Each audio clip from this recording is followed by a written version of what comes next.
कि मैं अनजान मलिन मन ना जानू कोई रीत, अटपट वाणी कोई माँ समझो मेरी प्रीत। मुझ में अवगुण है कई करना नहीं ध्यान, सिंहवाहिनी अंबिके करो मेरा कल्याण। तो पूर्व में मैंने जो कथा आप लोगों से निवेदन की थी पहले दिन की कथा में, कि जहां मार्कंडेय ऋषि के पास पूछने के लिए आए जैमिनी ऋषि, तो जैमिनी ऋषि को मार्कंडेय ऋषि के द्वारा अपनी जो संध्या क्रिया थी उस संध्या क्रिया में विघ्न ना आने देने के कारण मार्कंडेय ऋषि ने उन्हें पक्षियों के पास भेज दिया। कहा जैमिनी ऋषि आप उन पक्षियों के पास जाओ और उन पक्षियों से सारी कथा सुनो। अब पक्षियों का और जैमिनी ऋषि का संवाद है, तो पक्षी संवाद किसका सुना रहे हैं? उन पक्षियों ने कहा हमने ये पूर्ण मार्कंडेय पुराण की कथा जो है ना, ये मार्कंडेय ऋषि से ही सुनी थी।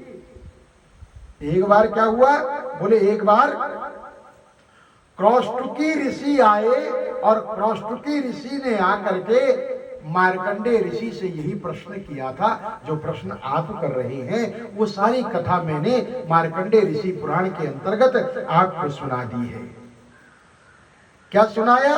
का यह अनादि सिद्ध पुराण जो है, यह अनादि सिद्ध पुराण पहले ब्रह्मा जी ने मार्कंडेय जी को सुनाया। इससे पूर्व ब्रह्मा जी ने मार्कंडेय ऋषि को सुनाया। और मार्कंडिया पुण्यमय आयुवर्धक संपूर्ण कामनाओं को सिद्ध करने वाला है। इसके पाठ को जो श्रवण करते हैं वो सुनने से ही पाप मुक्त हो जाते हैं। आपने प्रारंभ में जो प्रश्न किए थे उसके उत्तर हमने पिता पुत्र संवाद, ब्रह्मा के द्वारा रची गई सृष्टि, मनुओं की उत्पत्ति की कथा, राजाओं के अद्भुत चरित्र, ये सब हम आपको सुना चुके हैं। जो मनुष्य इन सब प्रसंगों को सुनता है, जन समुदाय में पाठ करता है, वो पापों से मुक्त होकर के ब्रह्मलीन हो जाता है। पितामह ब्रह्मा ने 18 पुराण कहे हैं और यह विख्यात महापुराण जो है, यह विख्यात मार्कंडेय पुराण 7वां पुराण है। 7वां पुराण है ये। अब कहा तो फिर बताइए 7वां पुराण है तो पहला पुराण कौन है? तो कहा पहला ब्रह्म पुराण है। ब्राह्मण पादमं वैष्णव्यं च शैवं भागवतं तथा तथा नारदीयं च मार्कंडेय च सप्तमम्। पहला पुराण ब्रह्म पुराण, दूसरा पद्म पुराण, तीसरा विष्णु पुराण, चौथा शिव पुराण, पांचवा श्रीमद् भागवत महापुराण, छठा नारदीय पुराण, सातवां मार्कंडेय पुराण, आठवां अग्नि पुराण, नौवां भविष्य पुराण, 10वां ब्रह्म वैवर्त पुराण, 11वां नरसिंह पुराण, 12वां वराह पुराण, 13वां स्कंद पुराण, 14वां वामन पुराण, 15वां कूर्म पुराण, 16वां मत्स्य पुराण, 17वां गरुड़ पुराण और 18वां ब्रह्मांड पुराण माना गया है। इनके सुनने से क्या होता है? का श्रुतेन नश्यते पापम कल्पकोटि शतैकृतम्। इनके सुनने से कल्पकोटि शतैकृतम्, 100 जन्मों का भी, कल्पों का भी यदि कोई पाप हो तो वह पाप भी समाप्त हो जाता है। ब्रह्म आदि हत्या यदि की गई हो, ब्रह्म हत्या क्या होती है? ब्रह्म हत्या एक तो ब्राह्मणों का अपमान कर देना। ब्रह्म हत्या आज के उसमें ये नहीं है कि ब्राह्मणों को मार दिया, अपमान कर देना, आत्मसम्मान को ठेस पहुंचाना, ब्राह्मण के मन को ठेस लगेगी, वही ब्रह्म हत्या है। उससे आपका भाग्य थोड़े समय से बचा सकता है परंतु उसको कोई नहीं बचा सकता। इसलिए ब्राह्मणों का आदर करते हुए भगवान विष्णु भी कहते हैं, सुनो ब्राह्मण प्रिय, मुझे ब्राह्मण सबसे अधिक प्रिय है। अब ब्राह्मण का अर्थ जो ब्रह्म के मार्ग पर चल रहा हो, ब्रह्म के मार्ग पर जाने वाला, ब्रह्म के मार्ग पर ले जाने वाला। ऐसे ब्राह्मण, आप लोग बोलते हैं ना चलती गाड़ी में ड्राइवर से बात ना करो, लिखा होता है ना, चलती गाड़ी में क्यों नहीं करो? बोले ड्राइवर आप सब लोगों को बद्रीनाथ लेकर के जा रहा है और कहीं ड्राइवर का ध्यान भटक गया तो सब बद्रीनाथ की जगह सीधा नीचे खाई में। इसी प्रकार ब्राह्मण के साथ यदि ठीक प्रकार से रहेंगे तो ये जन्म भी तरेगा और मृत्यु के उपरांत मोक्ष की भी प्राप्ति करवाने में सहायक ब्राह्मण रहता है, क्योंकि ब्रह्मम अभिजानाति इति ब्राह्मण, जो ब्रह्म को जानता है। इसलिए क्या कहा गया, श्रुतेन नश्यति पापानि, सुनते ही सारे पाप दूर होते हैं।